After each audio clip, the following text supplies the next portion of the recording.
नवरात्रि व्रत कथा। दुर्गा व्रत कथा नवरात्रि का आरंभ हो चुका है। अगले 9 दिनों तक मां दुर्गा के अलग अलग स्वरूपों की उपासना की जाएगा। प्रिय दोस्तों, माता रानी की पूजा अर्चना के साथ आपको इस कथा का पाठ भी जरूर करना चाहिए। श्री दुर्गा नवरात्रि व्रत कथा करने से आपको सभी 9 देवियों की कृपा प्राप्त होगी। आगे कथा सुनने से पहले जो लोग हमारे डोलनीवा ब्लॉग्स पर पहली बार आए हुए वो चैनल को सब्सक्राइब जरूर करें। आप पर माता रानी की कृपा बनाए रखे। प्रिय दोस्तों, बृहस्पति जी बोले, हे ब्रह्मा जी, आप अत्यंत बुद्धिमान, सर्वशास्त्र और चारों वेदों को जानने वालों में श्रेष्ठ हो। हे प्रभु, कृपा कर मेरा वचन सुनो। चैत्र, आश्विन, माघ और आषाढ़ मास के शुक्ल पक्ष में नवरात्र का व्रत और उत्सव क्यों किया जाता है? हे भगवान, इस व्रत का फल क्या है? किस प्रकार करना उचित है? और पहले इस व्रत को किसने किया? सो विस्तार से कहो।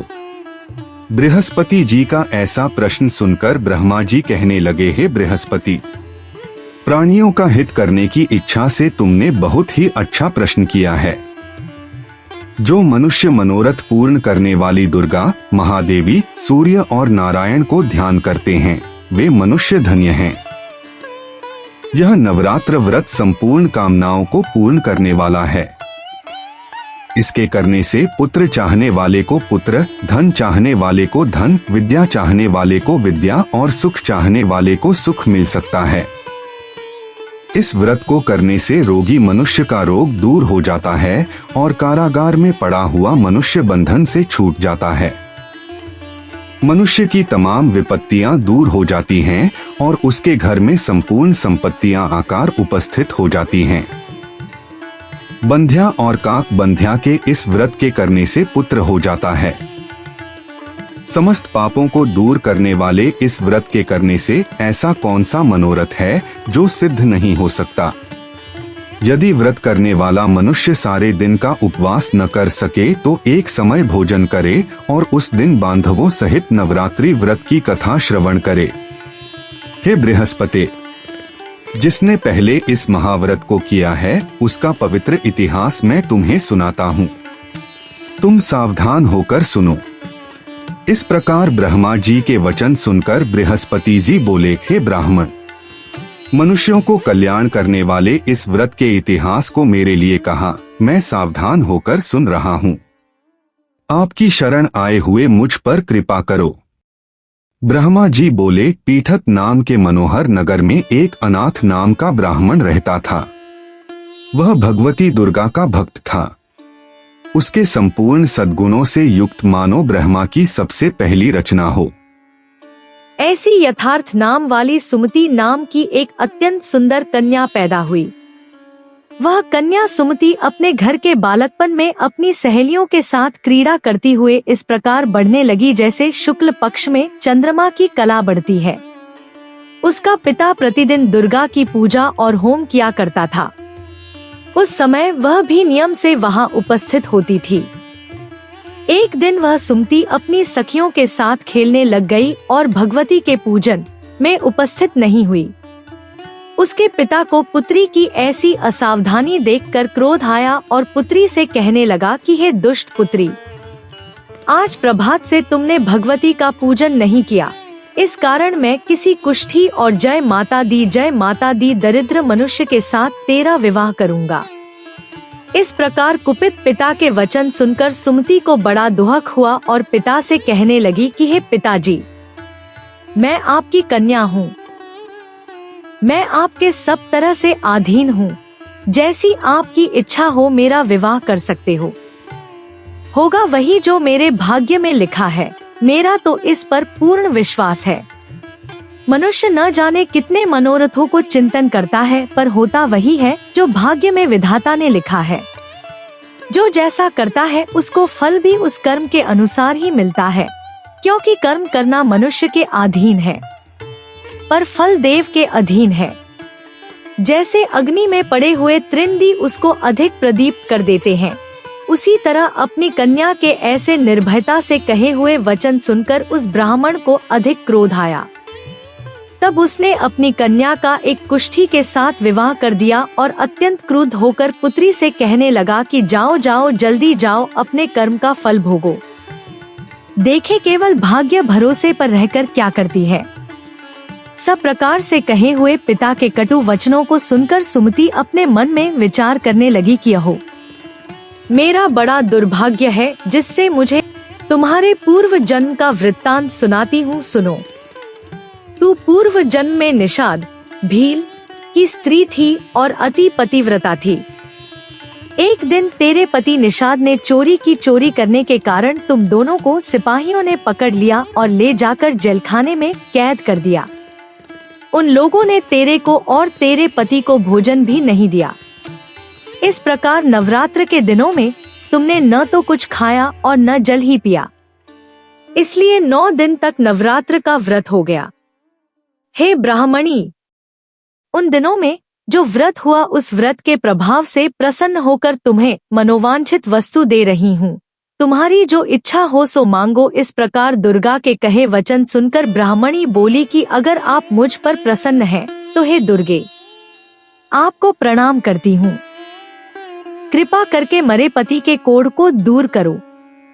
देवी कहने लगी कि उन दिनों में जो तुमने व्रत किया था उस व्रत के एक दिन का पुण्य अपने पति का कोढ़ दूर होने के लिए अर्पण करो। मेरे प्रभाव से तेरा पति कोढ़ से रहित और सोने के समान शरीर वाला हो जाएगा। ब्रह्मा जी बोले। इस प्रकार देवी का वचन सुनकर वह ब्राह्मणी बहुत प्रसन्न हुई और पति को निरोग करने की इच्छा से ठीक है ऐसे बोली। तब तक उसके पति का शरीर भगवती दुर्गा की कृपा से कुष्ठहीन होकर अति कांतियुक्त हो गया, जिसकी कांति के सामने चंद्रमा की कांति भी क्षीण हो जाती है। वह ब्राह्मणी पति की मनोहर देह को देखकर देवी को अति पराक्रमी वाली समझकर स्तुति करने लगी कि हे दुर्गे, आप दुर्गत को दूर करने वाली, तीनों जगत का संताप हरने वाली, समस्त दुहकों को दूर करने वाली, रोगी मनुष्य को निरोग करने वाली, प्रसन्न होने पर मनोवांछित वस्तु को देने वाली और दुष्ट मनुष्य का नाश करने वाली हो। तुम ही सारे जगत की माता और पिता हो। हे अम्बे, मुझ अपराध रहित अबला की मरे पिता ने कुष्ठ के साथ विवाह कर मुझे घर से निकाल दिया। उसकी निकाली हुई मैं पृथ्वी पर घूमने लगी। आपने ही मेरा इस आपत्ति रूपी समुद्र से उद्धार किया है। हे देवी, आपको प्रणाम करती हूँ, मुझ दीन की रक्षा करो। ब्रह्मा जी बोले कि हे बृहस्पति। इसी प्रकार उस सुमति ने मन से देवी की बहुत स्तुति की। उससे की हुई स्तुति सुनकर देवी को बहुत संतोष हुआ और ब्राह्मणी से कहने लगी कि हे ब्राह्मणी, तुम्हारे उदायल नाम का एक अति बुद्धिमान, धनवान, कीर्तिवान और जितेंद्रिय पुत्र शीघ्र ही होगा। ऐसा कहकर वह देवी उस ब्राह्मणी से फिर कहने लगी कि हे ब्राह्मणी, और जो कुछ तेरी इच्छा हो वही मनोवांछित वस्तु तुम मांग सकती हो। ऐसा भगवती दुर्गा का वचन सुनकर सुमति बोली कि हे भगवती दुर्गे, अगर आप मेरे पर प्रसन्न हैं तो कृपा कर मुझे नवरात्रि विधि बताइए। हे दयावती, जिस विधि से नवरात्र व्रत करने से आप प्रसन्न होती हैं, उस विधि और उसके फल को मेरे लिए विस्तार से वर्णन करें। इस प्रकार ब्राह्मणी के वचन सुनकर दुर्गा कहने लगी कि हे ब्राह्मणी, मैं तुम्हारे लिए संपूर्ण पापों को दूर करने वाली नवरात्र व्रत विधि को बतलाती हूँ, जिसको सुनने से तमाम पापों से छूटकर मोक्ष की प्राप्ति हो जाती है। आश्विन मास के शुक्ल पक्ष की प्रतिपदा से लेकर 9 दिन तक विधि पूर्वक व्रत करें। यदि दिन भर का व्रत न कर सके तो एक समय का भोजन करें। पढ़े लिखे ब्राह्मणों से पूछकर घट स्थापना करें और वाटिका बनाकर उसको प्रतिदिन जल से सींचे। महाकाली, महालक्ष्मी और महासरस्वती की मूर्तियां बनाकर उसकी नित्य विधि सहित पूजा करें और पुष्पों से विधि पूर्वक अर्घ्य दें। बिजौरा के फूल से अर्घ्य देने से रूप की प्राप्ति होती है। जायफल से कीर्ति, दाख से कार्य की सिद्धि होती है। आंवले से सुख और केले से भूषण की प्राप्ति होती है। इस प्रकार फलों से अर्घ्य देखकर यथाविधि हवन करें। खांड, घी, गेहूं, शहद, जौ, तिल, बिंब, नारियल, दाख और कदम्ब इनसे हवन करें। गेहूं होम करने से लक्ष्मी की प्राप्ति होती है। खीर व चंपा के पुष्पों से धन और पत्तनों से तेज और सुख की प्राप्ति होती है। आंवले से कीर्ति और केले से पुत्र हो। कमल से राज सम्मान और दुखों से सुख संपत्ति की प्राप्ति होती है। व्रत करने वाला मनुष्य इस विधान से होम कर आचार्य को अत्यंत नम्रता के साथ प्रणाम करे और यज्ञ की सिद्धि के लिए उसे दक्षिणा दे। इस महाव्रत को पहले बताई हुई विधि के अनुसार जो कोई करता है उसके सब मनोरथ सिद्ध हो जाते हैं। इसमें तनिक भी संशय नहीं है। इन 9 दिनों में जो कुछ दान आदि दिया जाता है उसका करोड़ों गुना फल मिलता है। इस नवरात्रि के व्रत करने से ही अश्वमेघ यज्ञ का फल मिलता है।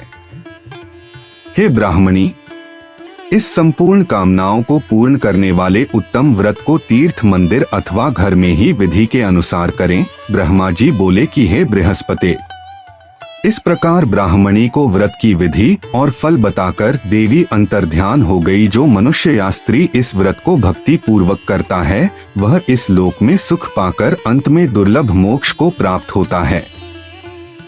हे बृहस्पति, यह दुर्लभ व्रत का महात्म्य मैंने तुम्हारे लिए बतलाया है। ऐसा ब्रह्मा जी के वचन सुनकर बृहस्पति जी आनंद के कारण रोमांचित हो गए और ब्रह्मा जी से कहने लगे, हे ब्रह्मा जी, आपने मुझ पर अति कृपा की जो अमृत के समान इस नवरात्रि व्रत का महात्म्य सुनाया। हे प्रभु, आपके बिना और कौन इस महात्म्य को सुना सकता है। ऐसे बृहस्पति जी के वचन सुनकर ब्रह्मा जी बोले कि हे बृहस्पति, तुमने सब प्राणियों का हित करने वाले इस अलौकिक व्रत को पूछा है, इसलिए तुम धन्य हो। यह भगवती शक्ति संपूर्ण लोकों का पालन करने वाली है। इस महादेवी के प्रभाव को कौन जान सकता है।